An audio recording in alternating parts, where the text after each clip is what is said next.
आजकल social media पे कुछ पर्टिकुलर टाइप के वीडियोस जो है वो बहुत कॉमनली देखने को मिलते हैं। उनमें से एक वीडियो है जहां पर एक लिफ्टर जब इंटेंस हेवी मैक्सिमल लिफ्ट कर रहा है, जैसे डेडलिफ्ट वगैरह, तो वो सडनली फेंट हो जाता है या पास आउट हो जाता है या ब्लैकआउट हो जाता है।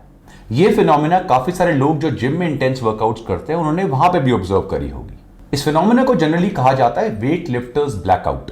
और जनरली इंडिविजुअल्स जब अपनी मैक्सिमल लिफ्ट कर रहे होते हैं, यानी फॉर एग्जांपल डेडलिफ्ट में जैसे वो 1 रेप मैक्स वगैरह मार रहे हैं, एक्सट्रीम इंटेंस 1 रेप मैक्स या 2 रेप मैक्स हेवी स्क्वाट्स मार रहे हैं, उस समय ये फिनोमिना होता है। अब काफी लोगों को लगता है कि ये बहुत ही अनहेल्दी और डेंजरस फिनोमिना है और इसकी वजह से बहुत सारे यंगस्टर्स के अंदर स्पेशली एक डर बैठ जाता है जिससे वो हेवी लिफ्ट करने से डरने लगते हैं। लेकिन ऐसा होता क्यों है? इस वीडियो में हम देखेंगे 3 मेजर रीजन जिसकी वजह से वेट लिफ्टर्स ब्लैकआउट होता है। फेंटिंग या पासिंग आउट को मेडिकली एक टर्म दिया गया है जिसके स्पेलिंग है SYNCOP। कई लोग इसको सिंकोप कहते हैं, लेकिन इसका जो करेक्ट प्रोनाउंसिएशन है वो है सिंकोपी।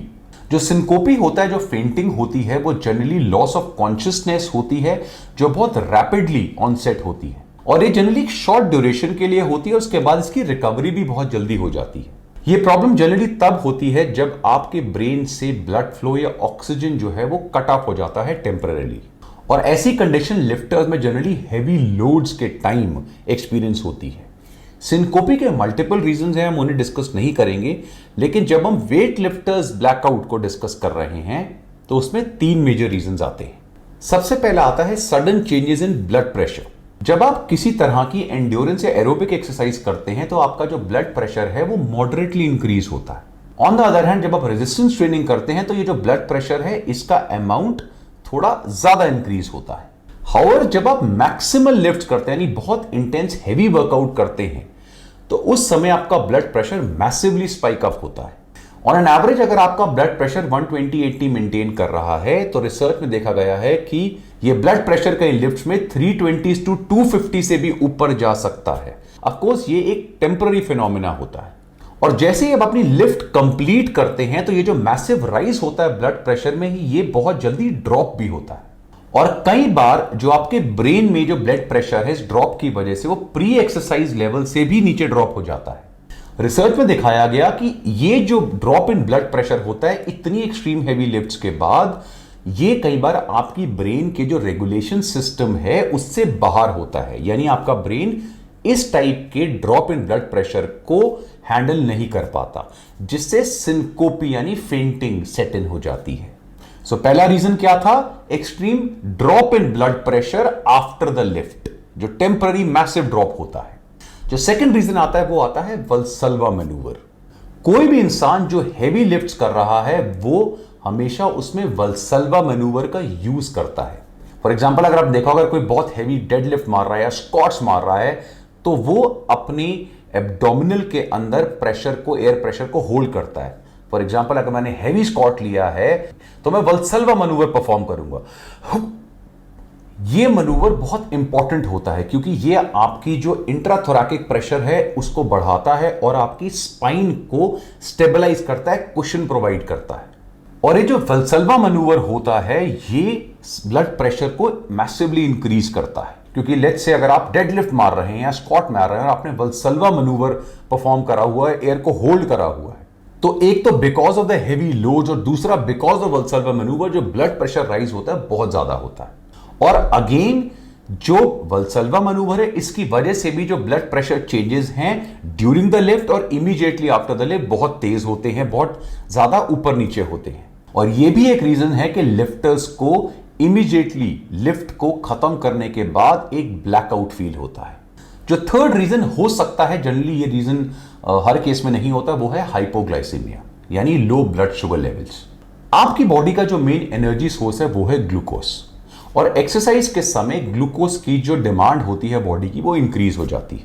हाइपोग्लाइसीमिया के टाइम पे आपकी बॉडी में इतना ग्लूकोज नहीं होता कि वो आपकी बॉडी की डिमांड्स को फुलफिल कर पाए, और ये जो sudden drop in blood sugar levels होते हैं तो उससे आपको सडन वीकनेस, डिजीनेस फील होती है, एंजाइटी, कंफ्यूजन, और फेंटिंग जैसी प्रॉब्लम भी होती है। अगर ये बहुत एक्सट्रीम होता है तो ये सीजर्स और कोमा भी कॉज कर सकता है। जनरली जो वेट लिफ्टर्स ब्लैकआउट है वो हाइपोग्लाइसीमिया की वजह से नहीं होता, लेकिन अगर कोई इंसान किसी रीजन से फास्टेड ट्रेन कर रहा है, यानी बिना खाए पिए ट्रेन कर रहा है, फास्टेड स्टेट में है, और वो इंटेंस वर्कआउट करने की कोशिश कर रहा है, वहां पे भी मैक्सिमम लिफ्ट करने की कोशिश कर रहा है, तो हाइपोग्लाइसीमिया के चांसेस बहुत हाई होते हैं। दो मैंने हाइपोग्लाइसीमिया सेट होते हुए मल्टीपल टाइम्स जिम में देखा है। फॉर एग्जांपल मुझे याद है एक बार मेरे जिम में एक इंसान जो था वो ट्रेडमिल कर रहा था और सडनली वो लिटरली उसकी बॉडी हवा में उछली, वो बहुत तेज जमीन पे गिरा और कुछ समय के बाद with in couple of seconds उसको होश आ गया। तो मैंने उससे पूछा कि आपने कुछ खाया? तो उसने बोला नहीं सर, मैंने रात से कुछ नहीं खाया, मैं बिल्कुल फास्टेड स्टेट में हूं। तो ये हाइपोग्लाइसीमिया सेट हुआ था। यहां पे कोई वो मैक्सिमल लिफ्ट नहीं कर रहा था या उसने वल्सुलवा मनूवर परफॉर्म नहीं किया था। ये क्लासिक हाइपोग्लाइसीमिया था जो वर्कआउट की इंटेंसिटी बढ़ाते ही उसमें सेट इन हुआ, बिकॉज बॉडी में ग्लूकोज लेवल बहुत लो हो गए। इसके अलावा कुछ और भी अंडरलाइन मेडिकल रीजंस वगैरह हो सकते हैं जिसमें एक वेट लिफ्टर में ब्लैकआउट हो सकता है, लेकिन जनरली जो टॉप दो रीजंस हमने डिस्कस करे हैं, ब्लड प्रेशर का ड्रॉप होने immediately after heavy lifts and Valsalva manoeuvre, यही मेजर रीजंस होते हैं जिनकी वजह से वेट लिफ्टर्स ब्लैकआउट होते हैं। अगर आपको या किसी और को ब्लैकआउट होता है ऐसी मैक्सिमल लिफ्ट्स के टाइम पे, तो टेंशन लेने की जरूरत नहीं है, ये एक टेम्पररी फिनोमिना है। लेकिन उस समय अपने वर्कआउट को हॉल्ट कर दीजिए। जैसे ही आपको होश आता है, मेक श्योर कि आप ग्लूकोज या इलेक्ट्रोलाइट्स वगैरह का जो पानी है वो पीजिए, यानी कोई अच्छी एनर्जी ड्रिंक लीजिए ताकि आपकी जो एनर्जी है वो रिप्लेनिश हो। इमीडिएटली जाके दोबारा मैक्सिमल लिफ्ट ट्राई मत करिए, अपनी बॉडी को थोड़ा ब्रेक दीजिए। Let your central nervous system rest थोड़ा सा। उसके बाद दोबारा कुछ वार्म अप सेट्स के बाद आप दोबारा अगर चाहें तो मैक्सिमल लिफ्ट अटेम्प्ट कर सकते हैं। बट मेक श्योर कि जिस समय आप हैवी लिफ्ट कर रहे हो आपके आसपास स्पॉटर्स होने बहुत जरूरी हैं। और उसका रीजन यह होता है कि जब ऐसा ब्लैकआउट होता है या फेंटिंग होता है तो इंसान को पता नहीं होता, उसकी बॉडी लिटरली डेड बॉडी की तरह गिरती है।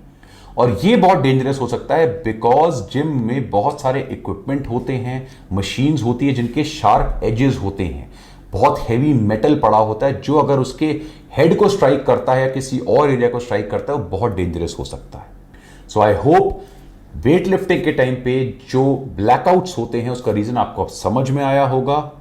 और ऐसे बहुत सारे अमेजिंग वीडियोस के लिए देखते रहिए वी आर स्टूपिड।